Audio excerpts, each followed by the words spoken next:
Hola amigos y hermanos, bienvenidos a un nuevo día de lectura bíblica. Mi nombre es Flor. Muchas gracias por estar aquí nuevamente acompañándome en una lectura más. El día de hoy vamos a continuar con nuestra lectura en el libro de Hechos. Hoy vamos a estar leyendo los capítulos 4, 5 y 6. Espero que todos estén listos, que tengan su Biblia a la mano, pero también recuerden que si no tienen una Biblia o si no tienen la versión que yo tengo, pues no se preocupen, me pueden seguir con la lectura aquí en la pantalla. Así que como siempre, vamos a iniciar esta lectura con una oración. Padre, venimos a tu presencia en esta mañana, primeramente a darte las gracias, Señor, por el regalo de la vida. Gracias por habernos despertado el día de hoy, Señor. Gracias por permitirnos estar aquí leyendo tu palabra, Señor. Te damos las gracias por todo lo que tú haces en nuestras vidas, Señor. Gracias por la comida, Señor. Gracias porque tenemos un lugar donde dormir, Señor, que a veces, Señor, estamos preocupados por tantas cosas, pero tener un lugar donde dormir, aun si es una casa pequeña, no importa, Padre. Aun si la comida que estamos comiendo no es la comida más cara, no es la comida que tal vez queremos en ese momento, Señor, estamos agradecidos porque tenemos comida, porque tenemos un lugar donde dormir, Padre. Y todo eso es gracias a ti, Señor. Te damos las gracias, Padre, porque nos permites estar aquí en este momento, Señor. Y como siempre pedimos que seas tú, Señor, aquí en medio de nosotros, Padre, dirigiendo este tiempo de lectura, Padre, porque sin ti no somos nada, Señor.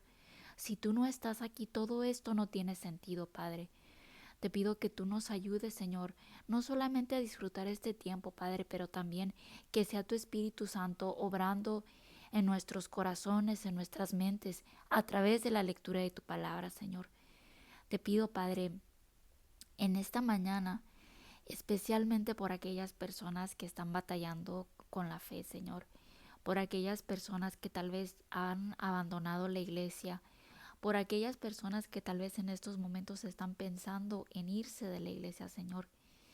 Yo te pido, Padre, que tú les recuerdes que la mirada debe estar puesta en ti, Padre, no en los hombres, porque las personas se equivocan y yo creo que muchas veces tenemos la mirada puesta en nuestros hermanos, en nuestros líderes, y nos olvidamos que ellos también son seres humanos, que ellos también son propensos a equivocarse, Señor, a cometer errores. Pero Padre, yo te pido que tú les dirijas, que los ayudes a regresar a tus caminos, Padre, que los ayudes a mantenerse en la fe, Señor, que los ayudes a tener la mirada puesta en ti, Padre, el autor y el consumador de la fe. Te pido, Señor, que tú estés con nosotros aquí en este tiempo, que nos acompañes al final de este tiempo de lectura, Señor. Todo esto te lo pido en el nombre de Jesús. Amén. Capítulo 4. Pedro y Juan ante las autoridades.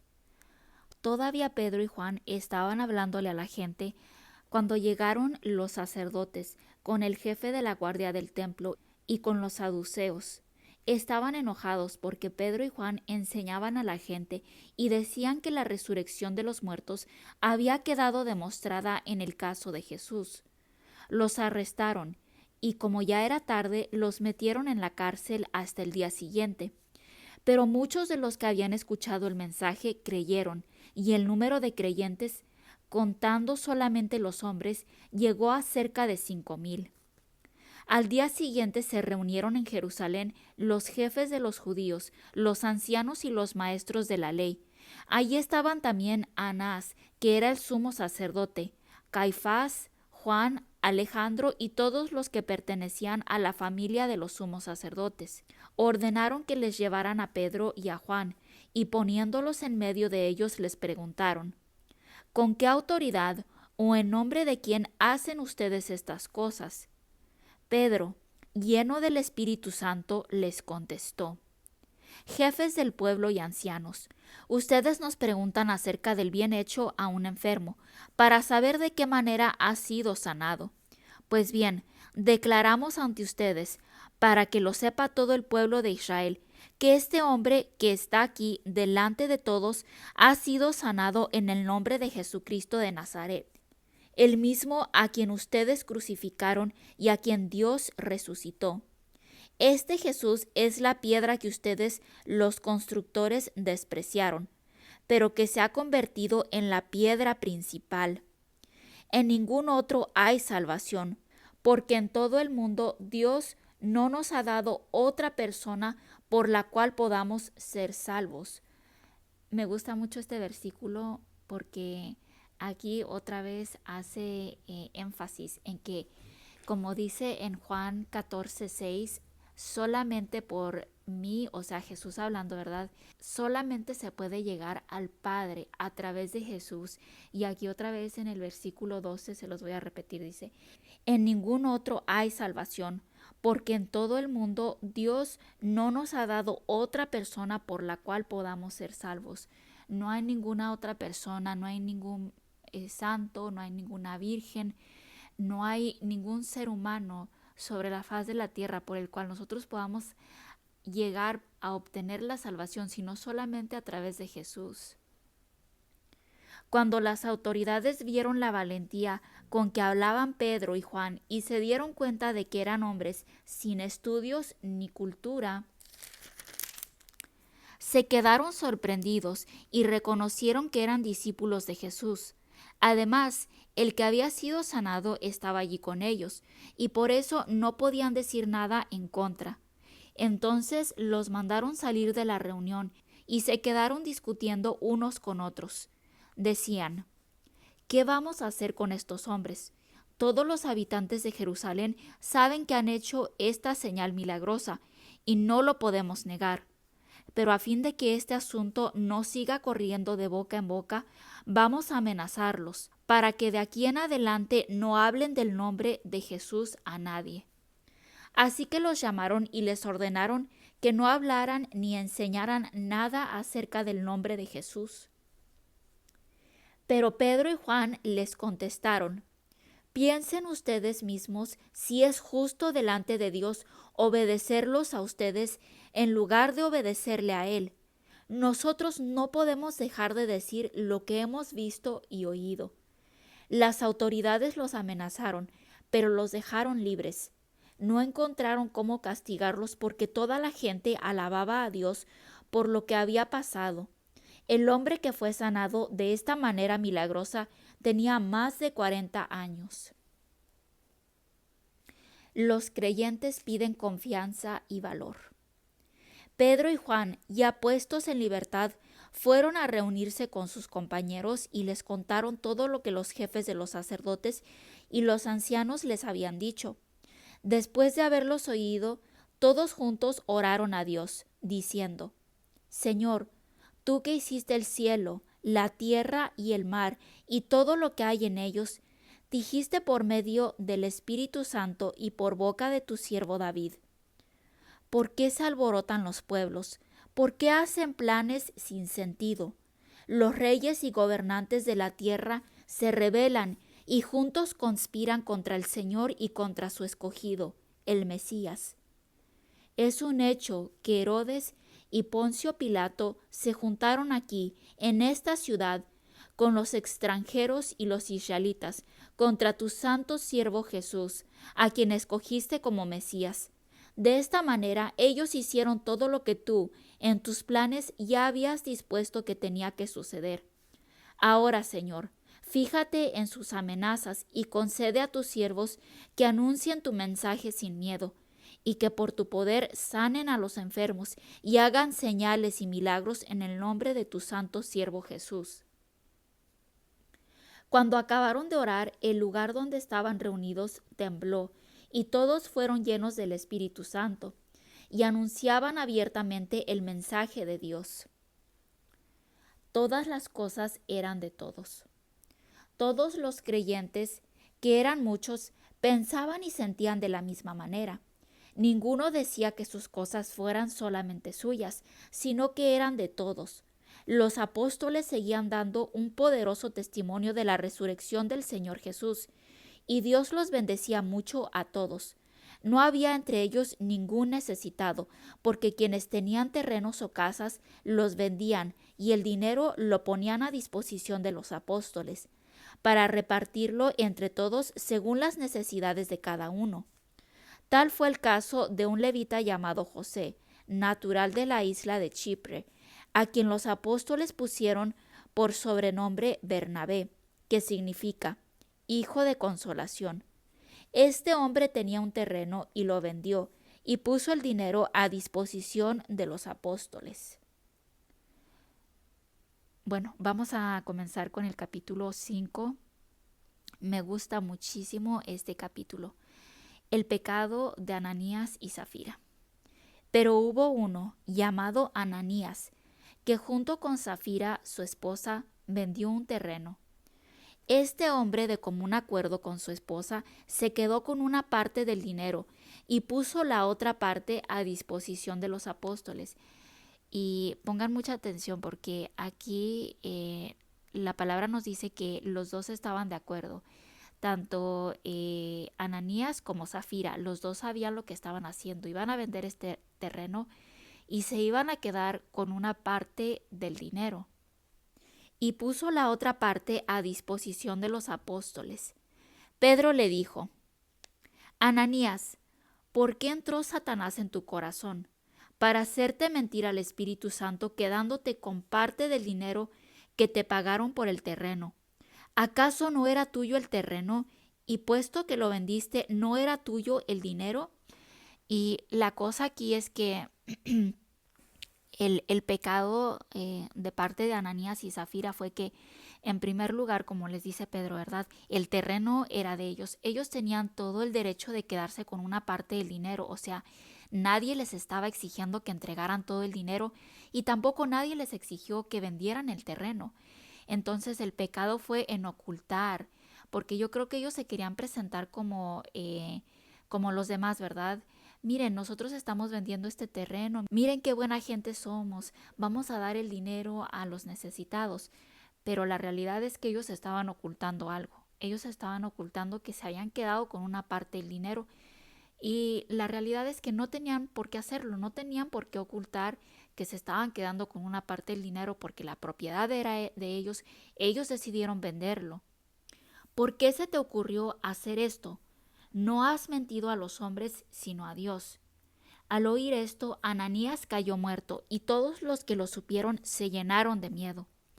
Entonces vinieron unos jóvenes, envolvieron el cuerpo y se lo llevaron a enterrar. Unas 3 horas después entró la esposa de Ananías, sin saber lo que había pasado. Pedro le preguntó: Dime, ¿vendieron ustedes el terreno en el precio que han dicho? Ella contestó: Sí, en ese precio. Pedro le dijo: ¿Por qué se pusieron ustedes de acuerdo para poner a prueba al Espíritu del Señor? Ahí vienen los que se llevaron a enterrar a tu esposo, y ahora te van a llevar también a ti. En ese mismo instante, Zafira cayó muerta a los pies de Pedro. Cuando entraron los jóvenes, la encontraron muerta y se la llevaron a enterrar al lado de su esposo. Y todos los de la iglesia y todos los que supieron estas cosas se llenaron de miedo. También quiero enfatizar que, bueno, aquí dice que se llenaron de miedo, ¿verdad? Yo creo que si nosotros hubiéramos estado allí también nos hubiera dado miedo.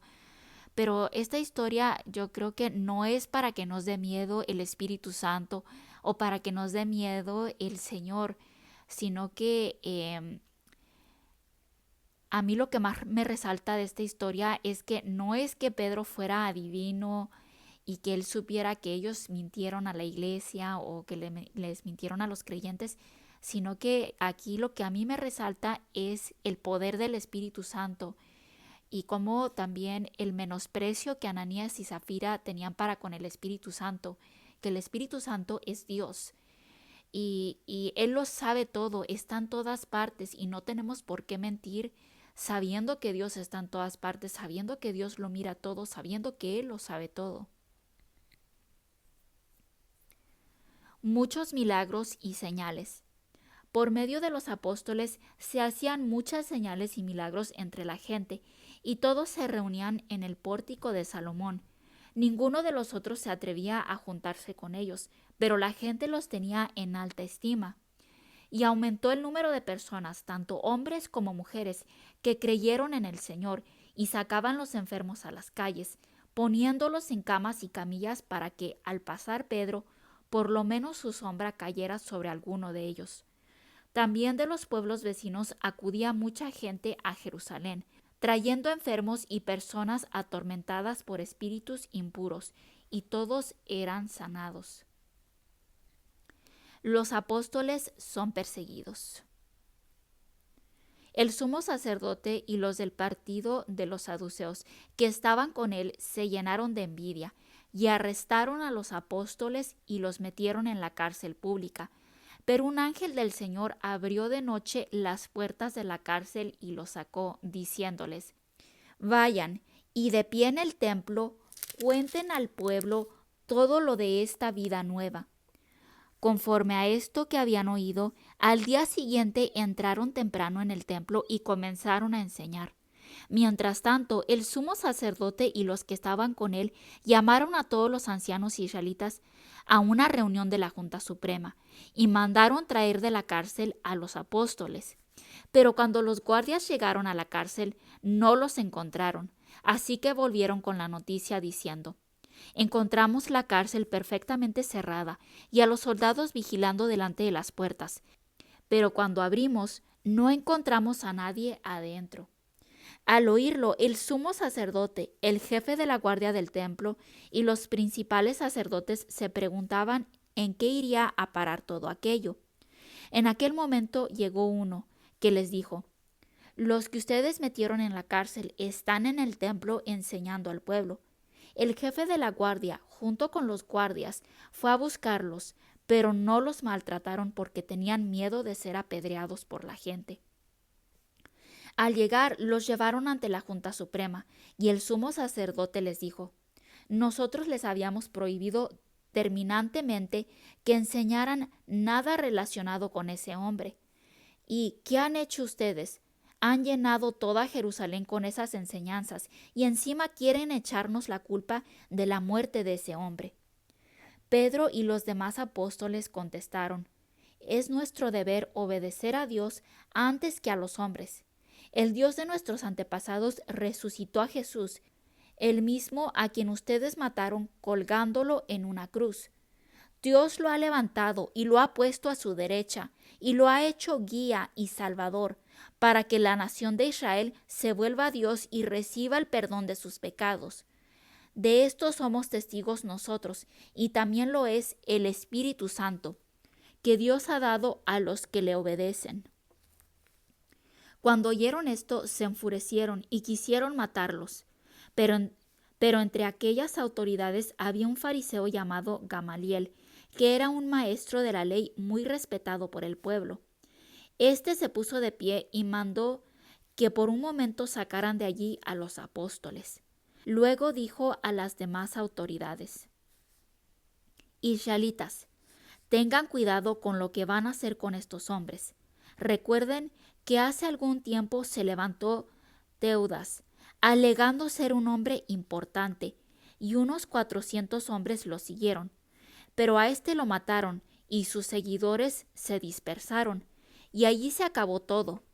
Más tarde, en los días del censo, se levantó Judas, el de Galilea, y logró que algunos lo siguieran, pero también lo mataron y todos sus seguidores se dispersaron.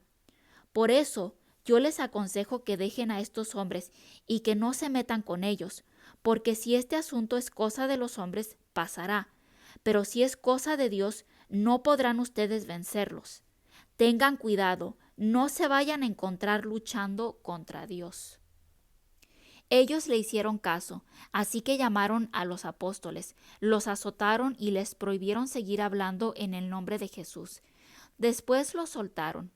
Los apóstoles salieron de la presencia de las autoridades muy contentos, porque Dios les había permitido sufrir injurias por causa del nombre de Jesús. Todos los días enseñaban y anunciaban las buenas noticias de Jesús el Mesías, tanto en el templo como por las casas. Capítulo 6. Se nombra a 7 ayudantes. En aquel tiempo, como el número de los creyentes iba aumentando, los de habla griega comenzaron a quejarse de los de habla hebrea, diciendo que las viudas griegas no eran bien atendidas en la distribución diaria de ayuda. Los 12 apóstoles reunieron a todos los creyentes y les dijeron: No está bien que nosotros dejemos de anunciar el mensaje de Dios para dedicarnos a la administración.